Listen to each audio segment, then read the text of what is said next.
नमस्कार साथियों, मैं आपका अपना आदिवासी शायर अनिल उइके। आज की वीडियो का प्रारंभ एक कहानी से शुरू करते हैं और ये कहानी ऐसी है जिसमें प्रकृति के ही द्वारा आपको कुछ ऐसे महत्वपूर्ण संकेत हमेशा दिए जाते हैं कि आप कभी भी जीवन में हतोत्साहित ना हो और ना ही परेशान हो। जीवन में जितना भी कठिन परिस्थिति क्यों ना आ जाए या कितनी भी बड़ी से बड़ी समस्या क्यों ना आ जाए, उसमें हमें परेशान होने की ज़रूरत नहीं है, हतोत्साहित होने की ज़रूरत नहीं है। उन्हें सहृदय स्वीकार करते हुए जीवन में आगे बढ़ने की ज़रूरत है। तो साथियों, आज की कहानी का हमारा जो हीरो है वो है चील, पंछियों का राजा, शहंशाह, आसमान की बुलंदियों पर उड़ने वाली है।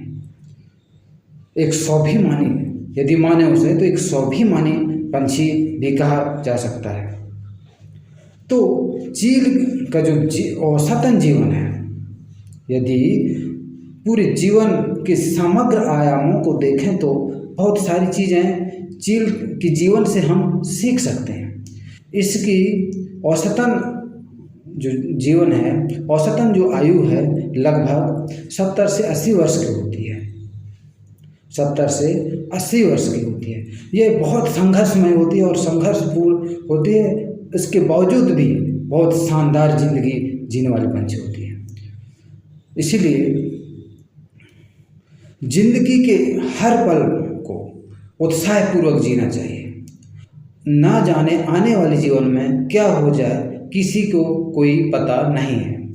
इसकी जो जीवन है, जब 35 से 40 वर्ष की आयु में पहुंचती है तो ये आधी अधूरी उम्र में जब पहुंचती है तो इसमें कुछ वीकनेस आते हैं, कमजोरियां आती हैं, जो इसको भोजन बनाने के लिए जैसे चोंच वो टिल्टेड हो जाता है, मुड़ जाता है, और इसके जो जिसके सहारे या आसमान की बुलंदियों पे छूती है, आसमान की बुलंदियों पे उड़ती है, वो पंख भारी हो जाते हैं और जिनके माध्यम से अपने शिकार बनाता है, झपट्टा मारता है, वो उसके पंजे वो वजन हो जाते हैं और उसके नाखून मुड़ जाते हैं।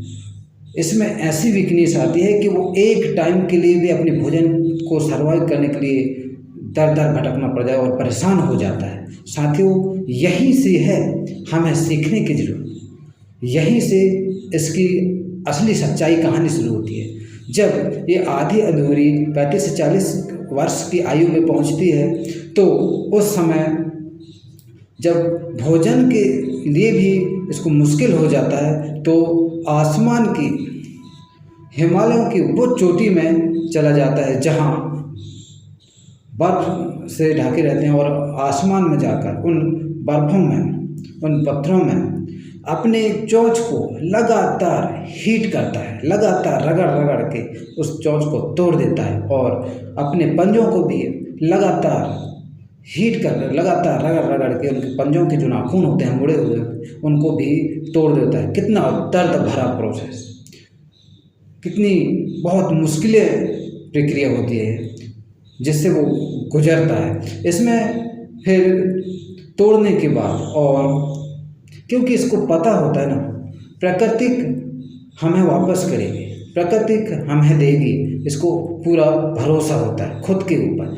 फिर तोड़ने के बाद जो भारी पंख होते हैं उन्हें भी चोंच से वो थोड़ा थोड़ा निकाल कर हल्का कर लेता है, और जब कुछ दिनों के पश्चात नई चोंच, नए पंजे और नए पंख के साथ, उसी शानदार जिंदगी के साथ, शानदार अपने उड़ान भरते हुए, अपने शिकार को झपट्टा मारते हुए अपने नई जिंदगी जीता है। जो 30 साल होते हैं, लगभग जो 30 साल की जिंदगी होती है, वही शानदार जिंदगी जीता है जो पहले जी रहा था। साथियों, इसी तरह जो शान से जीने वाली जिंदगी, जो शान से जीने वाले लोग होते हैं वो अलग ही होते हैं। इसलिए मैं कहता हूँ कि साथियों, कभी भी अपने आत्मसम्मान को नहीं खोना, अपनी स्वाभिमान को नहीं खोना, अपनी सेल्फ स्टीम को नहीं खोना, क्योंकि चाहे घास की रोटियां क्यों ना खाने को पड़ जाए, फिर भी अपनी स्वाभिमान को बचाए रखना। क्योंकि हमारे महापुरुषों ने जैसे बिरसा मुंडा, टाटा भील और अन्य ऐसे सिद्धू कान्हू जैसे संघर्षकारी आंदोलनकारी और जीवन में अपने लड़ने वाले लोग रहे हैं, जो हमें इस विचारधारा को अपनी रास्ता से, अपनी विचारधारा से हमें बताते हैं। ज्योतिराव फुले, डॉक्टर भीमराव अंबेडकर जी ने ऐसे हमें विचार दिए हैं, मंच दिए हैं और हमें मार्गदर्शन किए हैं। उन्हें सीखने की ज़रूरत है और उनकी जीवन से हमें प्रेरणा लेने की ज़रूरत है। और कभी भी, अब कितनी भी कठिन परिस्थिति आ जाए, उनसे हमें परेशान होने की बिल्कुल भी ज़रूरत नहीं है और महापुरुषों की ज़िंदगी से सीखकर हमें आगे बढ़ने की ज़रूरत है और एक शानदार चील की तरह शानदार ज़िंदगी जीने की ज़रूरत है। इसलिए हमें ज़िंदगी के हर पल को उत्साहपूर्वक जीनी चाहिए। और क्योंकि हमें, अगर हम महापुरुषों के रास्ते से चलते हैं तो ज़रूर हमें उनके रास्तों से अपनी सफलता मिलेगी। संघर्ष तो हर किसी की ज़िंदगी में आती है, लेकिन उसी संघर्ष के साथ एक शानदार जीवन भी छुपी रहती है। तो उस जीवन को उत्साहपूर्वक जीने का हम प्रयास करेंगे। इसलिए साथियों, आज की कहानी का मतलब यही है, कंक्लूजन यही है कि हमें एक शानदार ज़िंदगी, आत्मसम्मान की ज़िंदगी, सेल्फ स्टीम की ज़िंदगी अगर जीना है, स्वाभिमान की तरह अगर जीना है, चील की तरह अगर जीना है, तो हमें चील की तरह संघर्ष भी करना पड़ेगा और महापुरुषों के रास्ते को भी अपनाना पड़ेगा और उनके रास्ते पे चलना पड़ेगा, उनकी विचारधारा को अपनाना पड़ेगा, विचारों पर चलना पड़ेगा, तभी हम एक शानदार ज़िंदगी जी सकते हैं। फिर मिलते हैं ऐसी ही नई वीडियो और शानदार उत्साह जोश के साथ में। तब तक के लिए जय शिवा, जय बड़देव, जय बनवाना, जय भीम।